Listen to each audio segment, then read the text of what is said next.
नमस्कार दोस्तों। स्वागत है आप सभी का इस अद्भुत कहानियों की दुनिया में, जहां हर कहानी के पीछे छिपा है एक अनमोल संदेश और मनोरंजन का खजाना। मैं हूं कहानी किंग और आज हम एक नई रोमांचक यात्रा पर निकलने वाले हैं। तैयार हो जाइए, क्योंकि आज की कहानी आपको भावनाओं के अलग अलग रंगों से भर देगी। तो चलिए बिना देर किए शुरू करते हैं हमारी आज की कहानी। मुख बंद रखने की कीमत। कहानी गोपाल भाड़। एक समय की बात है। एक दिन महाराज कृष्णचंद्र ने गोपाल भाड़ से कहा, एक मैं ही हूँ जिससे तुम हंसिंग जाग करके बड़ी सहजता से आए दिन रुपए लेकर चले जाते हो। यदि मेरी बुआ से तुम्हारा पाला पड़ता, तब तुम्हें पता चलता कि तुम कितने पानी में हो। यह सुनते ही गोपाल भाड़ की जिज्ञासा बढ़ गई। उसने पूछा, आपने ऐसा क्यों कहा महाराज? आपकी बुआ तो खूब दयालु महिला है। मुझसे जब भी भेंट होती है, मेरा हालचाल बड़े प्रेम से पूछती हैं। महाराज ने गोपाल भाड़ के भ्रम को तोड़ना चाहा। कहा, यह सब तो ऊपरी दिखावा मात्र है। यदि तुम उनसे कुछ रुपए निकाल कर ला सको, तब हम समझेंगे कि वे कितनी दयालु महिला हैं। महाराज के इस कथन से गोपाल भाड़ की जिज्ञासा और बढ़ गई। उसने कहा, आप ऐसा क्यों कह रहे हैं महाराज? मेरी तो कुछ समझ में नहीं आ रहा है। समझोगे समझोगे। लौट तो जाओ न चमड़ी जाए पर गमड़ी न जाए कहावत पर खरी उतरने वाली उस बुढ़िया की गांठ से कुछ रुपए निकाल कर ले आओ, तब हम तुम्हें मान लेंगे। महाराज की बात सुनकर गोपाल भाड़ गंभीर हो गया। कहा, क्या आप मेरी परीक्षा लेना चाहते हैं? इस पर महाराज ने भी गंभीर मुद्रा में गोपाल को फिर चुनौती दी। मैं अटल हूँ कि तुम उस कंजूस बुढ़िया से एक पैसा भी नहीं ला सकते, और यदि मैंने उनसे रुपए ला दिए तो तब आप क्या करेंगे? गोपाल ने महाराज की चुनौती को स्वीकार कर महाराज को उकसाया और महाराज की ओर देखने लगा। महाराज ने भी तैश में आकर गोपाल से कह ही दिया, तब तब जितना तुम लाओगे उससे दोगुना पैसा मैं तुम्हें दूंगा। तब यही तय रहा महाराज, कहकर गोपाल भाड़ ने महाराज को दंडवत प्रणाम किया और खुशी मन से अपने घर लौट आया। गोपाल महाराज की विधवा बुआ को खूब पहचानता था। यद्यपि बुआ कंजूस थी, पर उनके जैसी आचार विचार वाली, नियम आदि को मानने वाली भद्र महिला का मिलना बड़ा मुश्किल था। विशेष पर्व त्योहार के दिन व्रत उपवास तो चलता ही रहता था। उनसे एकादशी, पूर्णिमा, अमावस्या आदि भी नहीं छूटता था। इस दिन भी वे नियमित उपवास करती ही थीं।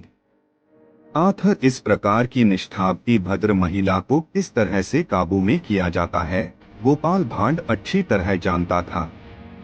अपनी योजनानुसार पहले वह बाजार पहुंचा। वहां से उसने छोटी झींगा मछली खरीदी। घर लाकर अच्छी तरह से उसे तला, फिर कागज में लपेटा और चल दिया महाराज की बुआ से मिलने। गोपाल को देखते ही बुआ ने बड़े ही अपंथ से उसका स्वागत किया। आओ गोपाल आओ। पर गोपाल ने बुआ को जैसे ही दंडवत प्रणाम कर चरण धूलि लेनी चाहिए, न जाने क्यों बुआ बिदक कर 2 कदम पीछे हट गई। कहने लगी, रहने दो रहने दो, अभी मुझे छू मत, नहीं तो फिर से मुझे स्नान करना पड़ेगा। पता नहीं बाहर की कितनी गंदगी तुमने अपने शरीर में लगाई होगी। गोपाल को अंततः बुआ को दूर से ही दंडवत कर संतोष करना पड़ा। गोपाल ने कहा, बहुत दिनों से बुआ तुम्हारे हाथों का भोजन करने का अवसर मुझे नहीं मिला। आज तो मैं आपके हाथों का भोजन ग्रहण करके ही जाऊंगा। यही तय करके आया हूँ। सुनते ही बुआ चौंकी। कहा, ऐसा था तो पहले से ही बता देना चाहिए था, ताकि तुम्हारे लिए अच्छा भोजन मैं बनाकर रखती। आज तो बस थोड़ी बहुत दाल, लौकी बड़ी की सब्जी और पोस्ते की चटनी भर है। यह तुम्हें क्या रुचेगा? आपने क्या कह दिया बुआ? गोपाल ने मुस्कुराते हुए कहा। लौकी बड़ी की सब्जी, ऊपर से पोस्ते की चटनी। अब इसके साथ और क्या चाहिए? आपने तो भोजन कर ही लिया होगा। उसी थाली में थोड़ा भात और जो कुछ सब्जी है दे दीजिए, उसी से मेरा भोजन हो जाएगा। बुआ जानती थी कि एक बार गोपाल जो ठान लेता है उसे पूरा करके ही छोड़ता है। आथा हारकर उनको उठना पड़ा। उसी जूठी थाली में उसने भोजन परोसकर गोपाल के सामने रख दिया और घर के अंदर चली गई। बुआ की अनुपस्थिति में गोपाल जो तला हुआ लाल लाल झींगा मछली लाया था उसे सब्जी में मिला दिया और ऊंचे स्वर में बुआ को आवाज लगाने लगा, बुआ आपने तो लौकी में छोटा झींगा डालकर कमाल की सब्जी बनाई है। इसका तो कोई जवाब ही नहीं डॉट है, तो थोड़ा और दीजिए ना। लौकी की सब्जी में झींगा सुनते ही बुआ के तो कान खड़े हो गए। दौड़ी आई। आंखें बड़ी बड़ी कर बुआ ने कहा, पागल की तरह क्या बक रहे हो? हाँ बुआ देखो तो। यह देखो, और गोपाल ने थाली से 2-4 लाल झींगा उठाकर बुआ को दिखा दिया। फिर भड़काया, खूब बढ़िया बना है तो। बुआ ने जैसे ही झींगे को साक्षात अपनी आंखों से देखा वे मूर्छित होने को आई। उन्हें लगा उम्र की इस दहलीज पर कहीं आंखों को भ्रम तो नहीं हो रहा। लौकी में झींगा आया कहां से? बुआ को गोपाल को छूने मात्र से ही स्नान करना पड़ रहा था। वे ही बुआ अब आगे बढ़ आई। उन्होंने गोपाल के दोनों हाथ कसकर पकड़ लिए। अनुनय विनय के साथ बुआ ने गोपाल से कहा, बेटा गोपाल, इस झींगे लौकी की बात को गुप्त ही रखना, किसी से कहना मत, नहीं तो लज्जा से मैं तो किसी को मुंह ही न दिखा पाऊंगी। गोपाल का निशाना सही जगह लग चुका था। अब गोपाल ने अपनी करामात दिखाई। कहा, बुआ यह क्या कह रही हो? आपने इतनी स्वादिष्ट सब्जी बनाई और इसे गुप्त रखना होगा। यह मुझसे नहीं हो सकेगा। मैं तो कल ही राजा के दरबार में जाकर इस स्वादिष्ट सब्जी के बारे में सबको बताऊंगा। यह सुनकर बुआ के होश उड़ गए। नहीं बेटा गोपाल, नहीं, ऐसा काम मत करना। तुम मेरे प्रिय बेटे के समान हो। मैं तुमसे हाथ जोड़कर अनुरोध करती हूँ। गोपाल और कठोर हो गया। मुख चढ़ाकर बोला, मुझे क्षमा करना बुआ। ऐसा अनुरोध मुझसे मत कीजिए। मैं महाराज से कभी झूठ नहीं बोल सकता। तुम कर सकोगे बेटा, कर सकोगे। बुआ ने गोपाल को मनाने की कोशिश नहीं छोड़ी।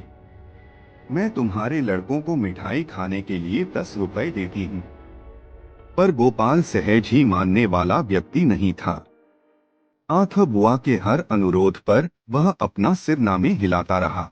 बात न फैले इस डर से बुआ गोपाल के सामने अपनी गांठ ढीली करती चली गई। इस प्रकार जब धनराशि 55 रुपए पर पहुंच गई तब जाकर गोपाल ने अपना मुंह बंद रखने पर सहमति जता दी। बुआ से रुपए लिए, दंडवत प्रणाम किया और बड़े खुशी खुशी मन से अपने घर लौट आया। अगले दिन वह महाराज के पास पहुंचा।